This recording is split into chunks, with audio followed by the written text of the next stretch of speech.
Hello again, EDF friends. Welcome back to our firing range where we're attempting to show all the weapon types in EDF 5. And this time we're going to be covering Air Raider. We're going to start him. I'm going to be doing the first two columns here, the artillery and the beacon gun. I'm not sure what they're officially called, honestly, but the beacon gun type air raids. First of all, let's start with this column here. This column I can't say I use too often, but it's not like it's completely worthless. The negative of this column is you have to use a grenade to throw where the air raid's going to be. You can't like zoom out like the other ones and see where exactly it's going to go. So it's makes it a little bit more difficult to use. It does have a very strong air raid, however, which is the Cannon DZ here, which is the first one. This thing does 1.2 million damage, but the negative of this is it's only a 60-meter blast circle, and it doesn't call very quickly. It takes time to come in, so it can be very tricky to use this thing. Honestly, just have the right timing and just actually hit the target completely. But it is very, very strong, such as if you're trying to kill, you know, a nest or something that's stationary, like maybe some anchors or something like that. Let me take one of those. And then also there is these, which are the mortar strikes, and these are pretty cool because they're very cheap. They're only 900. Well, this one is actually fully leveled up. It's only 586 points to call in, which is very, very cheap. You will get this up very fast. It's like a strafe plane almost, but of course it's a bombing, and it's very strong actually. This one, when it's maxed out, does 276,000 damage total, so pretty good, and 60 meters like I said, so pretty decent. Actually, yeah, I can do 3 at a time. I forgot about that. Air Raider has 3. And then there's of course the huge blast grenades, which this one is the largest. It's 160 meters, so very large. It only does 42,000 damage. It's fully maxed out, but it will definitely hit a lot of targets, so it's easier to hit, of course, large groups of enemies. And it's a little expensive. It's 2,768 points to call in, so that's a little bit unfortunate, but it's definitely fun, and it can be useful on weaker enemy types when there's a large cluster of them. So let's go ahead and get started on this. I think I'm going to take... let's see, what's a good mission for this? Let's do the spiders. Maybe. Well, I think it'd be hard to see actually with that mission, so let's do our classic mission we use, which is 38. Like I said, I don't use these too often because of the having to throw a grenade. I kind of wish they could have almost still let you zoomed out when you threw the grenade, but it's not a huge deal. But I think the other ones can outclass this in a lot of ways. And you do get these at the start, as you can see. I don't have to wait for anything to call in. Especially the Cannon DZ. I'm kind of surprised that you get this thing right away, because it's 1.2 million damage. But let's go ahead and... It's kind of hard to... It's going to be kind of hard to see a little bit when you throw these, because of the fact that I can't zoom out to see it, but... I might just throw it a little bit closer so that we can see it better.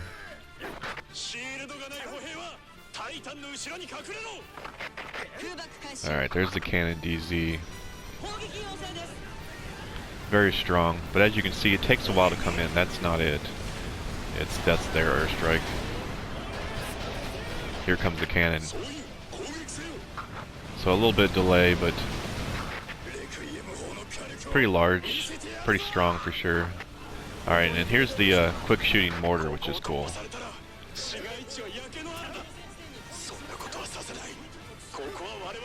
It's got a 60-meter blast, but like I said, you're going to get this up a lot because it's so cheap.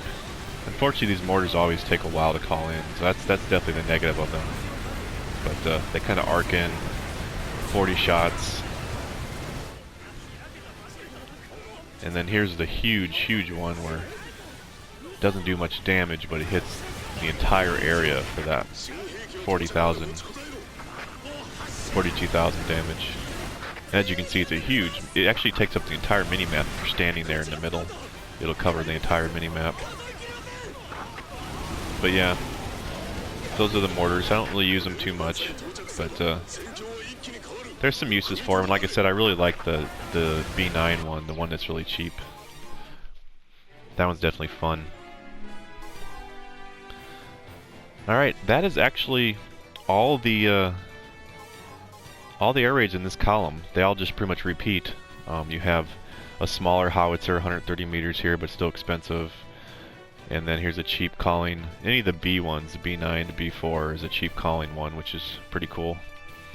So yeah, I was thinking this covering air raider would be kind of difficult, but to be honest, it's not actually as terrible as I was initially thinking, because there's not as many. I mean, there's not terribly a lot of options in these to show. So let's move on to the beacons now. The beacons are actually very useful this time around because of the fact that you can actually reload them, every single one of them. So if you ever want to be using air raider to fight, instead of using air raids or in between air raids as like a protection for himself, usually it's better to take these beacon air raids than it is to take a limpet gun. Limpet guns I feel like are more for underground than above ground. But anyway, here's let's start with here. The first one is the 150. The 150 fires very fast, and that's probably the one positive of the 150. It's a single shot, and it's pretty strong. It will penetrate through enemies, but the negative is you can actually kill yourself pretty easily with them. They will hurt you. Like say you're getting bitten by a red ant or a frog, you can get hurt by them. But they are very strong and they fire very fast. This 150 does 2,300 damage per shot, fully leveled up. It's got 0 meter blast, but it has a 918 meter range, so it's got a really good range. And then there's the rockets.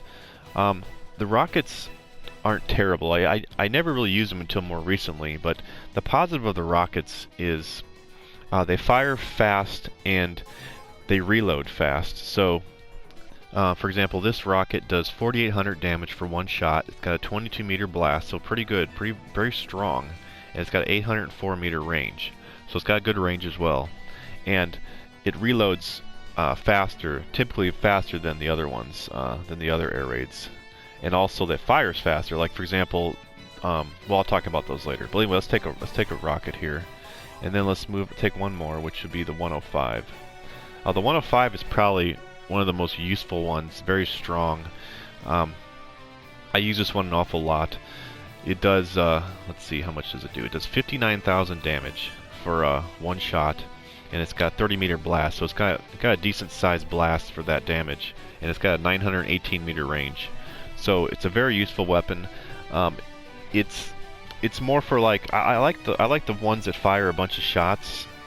For when I'm doing a lot of other things in the background, like if I'm calling other air raids out, if I'm trying to, call in missiles or trying to lay down turrets or something like that. It's nice to just beacon an enemy, and it's going to do a lot of damage, while you can do other things in the background. For example, like if you're using the 150 to do damage, you have to constantly have the beacon gun out and just shoot back to back to back to back to do your damage. Whereas this, it does all your damage for you, and it takes time before it fires all the shots and starts reloading, so it lets you do other things in the background. So it depends on how you want to play Air Raider or what you're doing for that particular mission, if you actually want to use an air raid that does stuff in the background, or if you want to use it more for just fighting. So it's cool having those options. The 150, like I said, is very fast shooting. I'm going to show that here. It's nice how it shoots. It's easier to shoot aerial targets with this thing because of how fast it shoots. I mean, it still will miss really fast-moving targets, but it definitely is a lot easier to hit moving targets with it.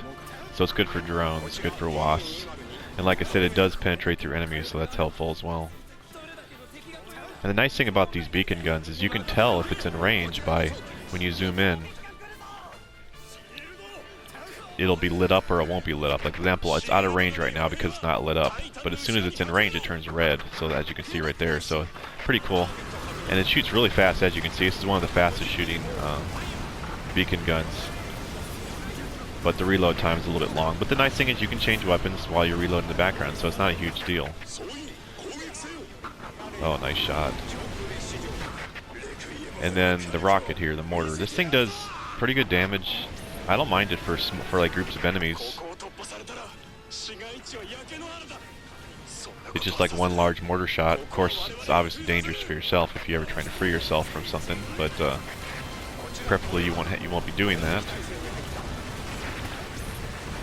But yeah, pretty nice. I like it. I don't mind it. Like I said, when it's fully leveled up, it reloads faster than that, so it's pretty nice. And then the 105, where you can just beacon something and then switch to something else while it's doing, 60k damage. I believe it's 60k. The 105 is, oh, yeah, it's 59k, so pretty good. So yeah, very, very useful weapons. I would say the 105 is probably the most useful, like I said in the past. I use that an awful lot. Same with another one, which I'll show here. Alright, it's actually been able to show a lot more because of having 3 weapon slots. Here's another 150. And then there's the machine gun one, which is probably, I don't know, I'd say it's almost more favorite than the 105. Or yeah, the 105, because the machine gun one is safe to use on yourself if you're getting bitten, and it follows enemies very quickly. So like if it follows drones pretty well, it follows wasps, it does a lot of damage. This one does maxed out, it does 49,000 damage, so a little bit under the 105, but regardless, it still does close to 50,000 damage. 18-meter blast and a 918-meter range. So once again, also very good range. I'll take one of those. And then the 120. The 120 I really like. I'm really enjoying the 120. It's like the 150 where it's a single shot. You can use it to fight more, but it's like a shotgun shot. So it's safe to use on yourself if you're getting bitten. And it's got a nice spread on it. Let's see, the maxed out one is, let's see. The maxed out one is a 25-meter blast, so it's pretty good. And it does 9,560 damage per shot. The range is a little bit lower. It's 689 meters, but it's not terrible. So it's a very good weapon. It doesn't unfortunately have a higher version of this, but I really like the 120 a lot, especially for aerials, because it definitely will hit, for the most part, hit the aerials. And then the last one is this 150, which is the only thing that makes it different is it shoots 4 burst shots. So every time you shoot one, it'll shoot 4 shots on the target. So pretty cool. It does 7,920 damage per 4x shot. So that's quite a bit of damage for level 70. 15-meter blast and a 700-meter range. So pretty good for hardest and lower difficulties that can allow you to play those. Let's use a different mission maybe. Let's use this mission. But the machine gun one is really useful, and I definitely use that one a lot. I'd probably say the machine gun one, the M2, I use the most, and then I probably use 105 second, and then the other ones I probably just split depending on what's needed for the mission. But very good. And this one is just it's got a quick reload, but the thing is it takes a while before it'll reload because it has to shoot all its shots on target before it'll start reloading. So, but it does, so much damage. 49,000 damage is really good. And then the 120 is like one shotgun shot. Why didn't it shoot? Oh, there, okay, it's fast. Yeah, it's like a... It just shoots a bunch of shotgun blasts. And they're pretty strong, too, so pretty cool. I like it, honestly. And then the last one is the 150 that shoots a 4 burst. I wanted to move out of the way there because there's guys coming after me. And then this one is just same idea, but it shoots 4. 1, 2, 3, 4. So, and you get 6 shots of it, so not bad. Actually, I'm not sure if that's maxed out, the amount of ammo I have for this thing, but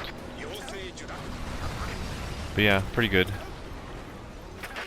High damage for the level. So let's go ahead and use this on an enemy.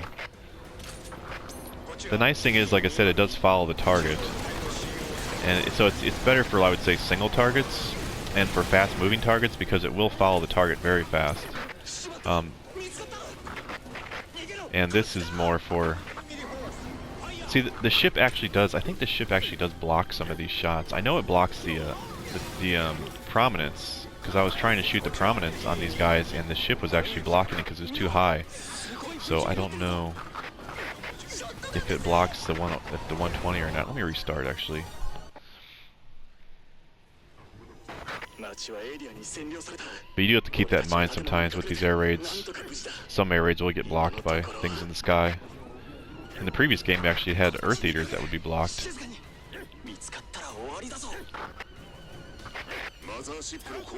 But this one will shoot through dropships. The machine gun one, the 105 will, the 150. I don't think the 120 will, though. Yeah, because that one came in from that side. I just want to see if that'll be blocked by the ship.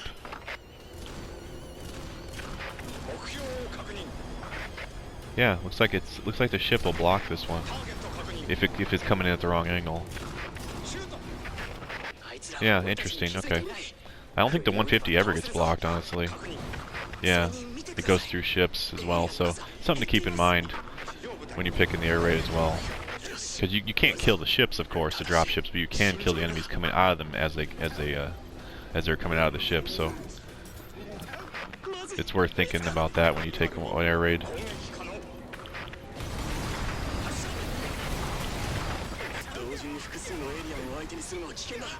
Yeah, I'm outclassed here because of... But it is nice being able to take... I've many times in the past, I've taken like 3 beacon guns and you just swap between them, you know. You use the 105, then use the machine gun one, and then you use your single fire one until it's out of ammo, and then the other ones are reloaded, then you switch back to the other one and just continue the trend. And it's a very high damage per second you can do with that rotation, so pretty cool. Oh wow. I kind of like the 150 though for the cosmonauts, because I don't know, I could be wrong, but it feels like it does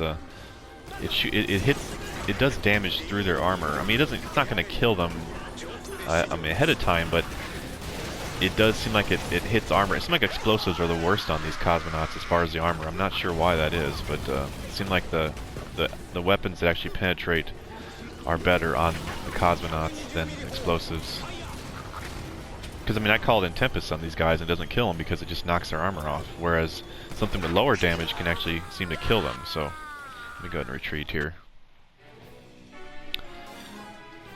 But yeah, I guess it's a little faster than I thought because being able to take 3 weapons into battle at a time. But yeah, overall, I'm really happy with the changes in the beacon guns. I feel like when it cost points in the past game to call these out, I feel like I didn't want to use them as much, because if you miss or if you don't quite get enough points to call it out again, then you're just sitting there with a slot you can't use. Whereas now you can use them and they reload in the background. So very strong this time around. It's very fun. It makes Air Raider very fun. So I'm very happy with that change. And these they're very similar to the previous game, but I do like the option to have them, and they are fun to use. And I definitely recommend the B series, the cheap artilleries, to play around with. But yeah, that'll be it for those. Next time I'll be covering all the bombing plans, the strafe plans, and then the missiles, which are fun. So once again, thanks for watching, and I hope to see you on the next video.